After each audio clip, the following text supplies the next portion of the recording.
while others had nothing for full 7 months and expected to perform at the same exact level. And guess what? When university admissions come out, they don't consider that you hadn't had any contact with the teacher for 7 months. You either get admitted or you get rejected based on your marks. And what happened to those learners?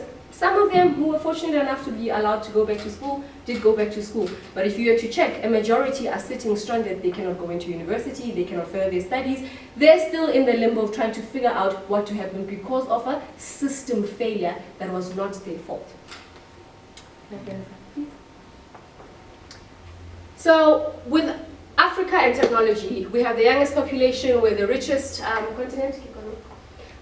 We have great potential, all right? Africa, I believe in the African dream. And the only problem that Africa has, it's not because we don't have talent, it's not because we're not capable, but it lies on point number 4. Poor systems and government. And then I still go back. Reference point, COVID-19. We don't need to look any further. Because of poor systems and governance, unfortunately, Africa had to be left behind while the rest of the world was moving ahead in different areas, whether it's in healthcare, whether it's in education, in everything, all right? Now, we need to fix this problem, all right? So, I rephrased my favorite quote. Everything rises and falls on leadership, to systems rise and fall on leadership quality. According to John C. Maxwell in his book, The 21 Irrefutable Laws of Leadership, he says, anyone can steer the ship, but it takes a leader to chart the course. Systems what? Systems rise and fall on leadership quality. Okay? So, what do we do about it? The first step, become a leader, okay? It doesn't help that we're sitting on the outskirts and we're complaining, oh, they did this, and they did that, then they did this, and they did that. It doesn't change the price of bread, it doesn't change anything. The one thing we need to do is to be part of the system so that we can change it. We need to infiltrate the system to change it. And I know a lot of times when you have this conversation, people ask you, oh, but I'm not the government, I don't have an office, I don't have power, I don't have this, I don't have that, I don't have that. I don't have any way to change what we need to do. And that's where we need to change the way we think about leadership. Stop thinking title, think influence, all right? In the same book, this 21 Irrefutable Laws of Leadership, John C. Maxwell talks about the law of influence. And what basically that means is that all you need to be, all you need to be a leader is to have influence. And if you look at each and every one of us, we are either part of a family, of a friendship group, a church group, you're working somewhere, there's always people around you. What is your influence around in those spaces? What is your influence on your children? What is your influence on your spouse? What is your influence on your colleagues? What is influence on your friends, right? It's when you start thinking about these things where we start being intentional about the kind of influence that we are having in the circles around us. In another book, the 360 degree leader, okay, you'll figure it out. John C. Maxwell is my favorite leadership person because I'll quote him quite a lot. But in this book, he talks about leading from the middle. Okay? He talks about what being a 360-degree leader is about. You're standing in the middle as maybe you are working in your whatever organization. You don't really have much power or authority like that. But where you're standing, you likely have subordinates, even if it's interns. You have peers, your colleagues that you're working with, or whether it's a manager from a different division. You have superiors, right?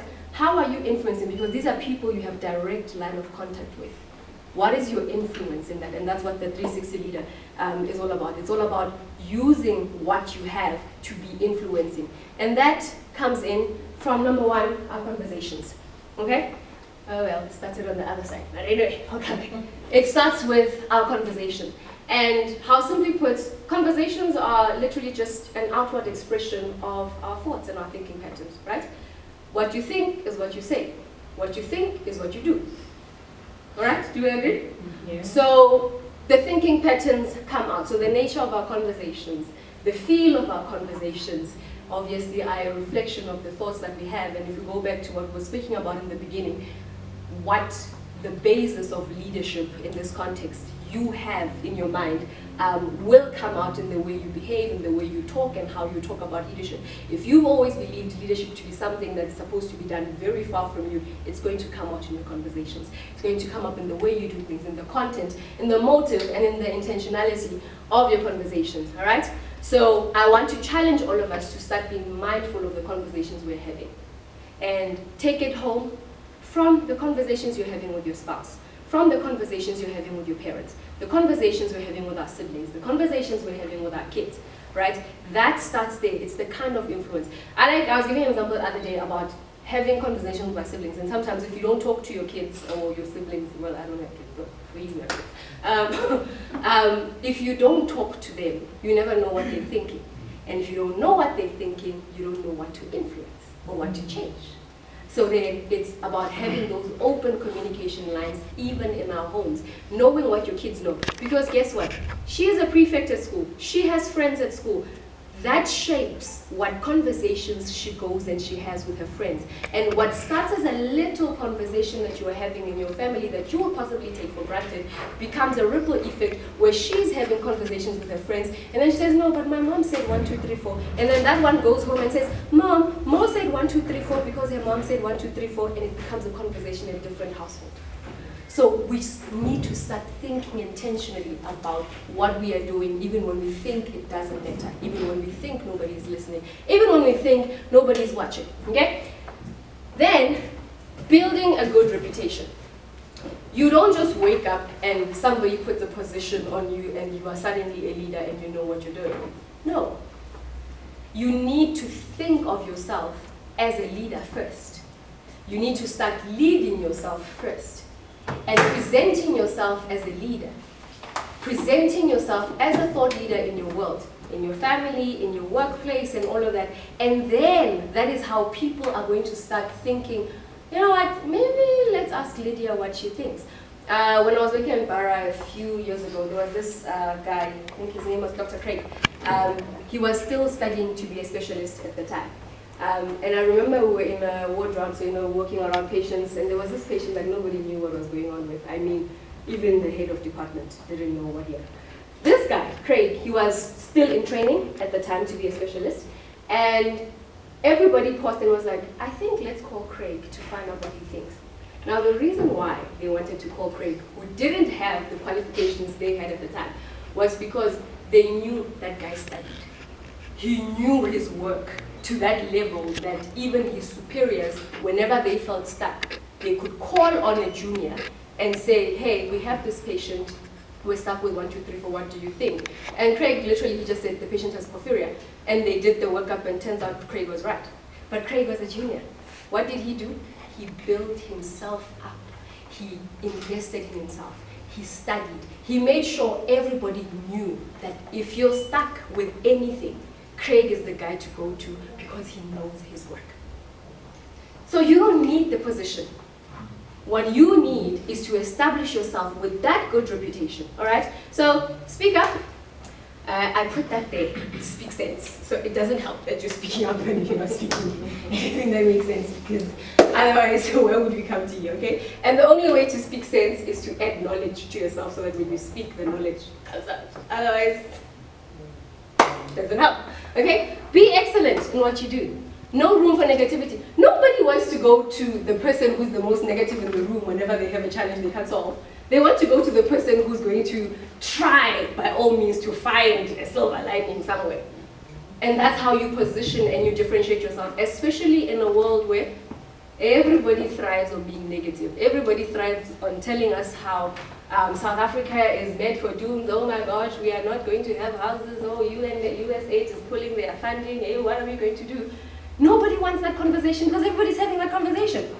What do people want? They want the person who says, guys, okay, I know this looks bad, but how do we fix it? I think this is what we can do. And you have to start being that person. You are not going to be that person when you suddenly have a position.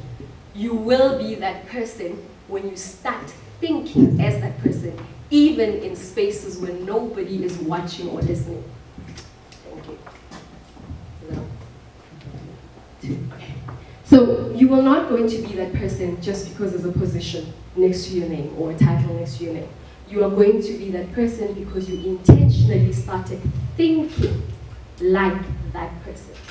Okay? And then the last thing in this one, building a good reputation, obviously your character. Because guess what? When they're thinking of a person to come on board, they don't want, yeah, you're good, you know your job and your wife, no. They want somebody people know that they can rely on, somebody they can trust. And sometimes being that person means saying, you know what? I don't have the answer for you right now, but I'm going to come back to you, I'm going to figure it out. Instead of trying to, sorry for my French, BS your way out of it. All right? Next one, please. And then we need to embark on the journey of leadership. And this goes back to everything we're talking about. You need to be intentional about being a leader. And in the same book, 21 Irrefutable Laws of Leadership, he talks about the law of process.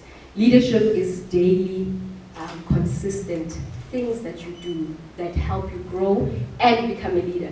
You don't just wake up in a day and you're suddenly a leader, but how you lead your life, the daily choices, everything that you do, the thoughts that you entertain when nobody is hearing you, because our biggest enemies a lot of times is ourselves. What thoughts are you entertaining? And sometimes you need to hold, grab yourself like, get that thought out of your head, because that shapes how you show up. So those are the kind of things that you need to do. And the last thing is preparation. When you've done all and been all, make sure that you are ready for an opportunity to find you. I'm going to go back to the story of Dr. Craig. If he had not been ready at that moment, or he didn't know, it was never going to be his moment to shine. So he was ready and prepared, and the opportunity came as a phone call. Hey, we're struggling with this, and he was like, oh, yeah, that's the answer. Because John C. Maxwell in the 360-degree leader, he says that it's too late to start preparing when the opportunity is here. So you start preparing for the opportunity to find you before the opportunity even is somewhere in the vicinity. Because, and not to say that we must focus more on these opportunities and these posts and these titles and everything, but you need to be prepared that in case somebody asks you a question, what are you going to say? One of the things that I did during my, guys, when I was doing this one, I think everybody was, it was a group project. But one of the things was, if I'm seeing something trending online